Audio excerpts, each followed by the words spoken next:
আসসালামু আলাইকুম হাবিব ভাই, আগামী কাউন্সিলর নির্বাচন নিয়ে আপনার মতামতটা বলুন। আপনারা জানেন যে আগামী কিছুদিন পরে চট্টগ্রাম সিটি কর্পোরেশনের নির্বাচন অনুষ্ঠিত হবে। প্রায় 2 বছরের কাছাকাছি বর্তমানে কোনো কাউন্সিলর নেই।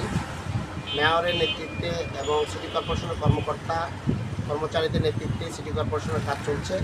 সেজন্য একজন জনপ্রতিনিধি প্রয়োজন। আগামী সিটি কর্পোরেশন নির্বাচনে আমি কাউন্সিলর পদপ্রার্থী হওয়ার আগ্রহ প্রকাশ করেছি এবং দলের নেতাকর্মী সর্বস্তরের এলাকাবাসী এবং ভোটাররা আমাকে কাউন্সিলর প্রার্থী হওয়ার জন্য উদ্বুদ্ধ করছেন। আমরা দীর্ঘ 17 বছর আন্দোলন সংগ্রামের মধ্য দিয়ে হামলা মামলা গ্রেপ্তার নির্যাতনের মধ্য দিয়ে আমাদের দলীয় কর্মসূচি বাস্তবায়ন করেছি এবং আমরা ছাত্র রাজনীতির মাধ্যমে আমাদের রাজনীতির যাত্রা শুরু হয়েছে।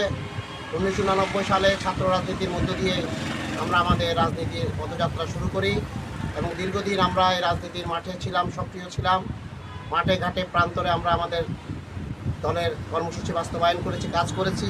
পাশাপাশি এলাকার সামাজিক উন্নয়ন কর্মকাণ্ডে আমাদের অবদান রাখার চেষ্টা করেছি।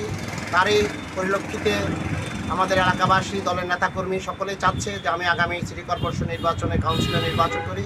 সেই জন্য আগামী নির্বাচনে আমি প্রার্থী হওয়ার আশাবাদ ব্যক্ত করছি।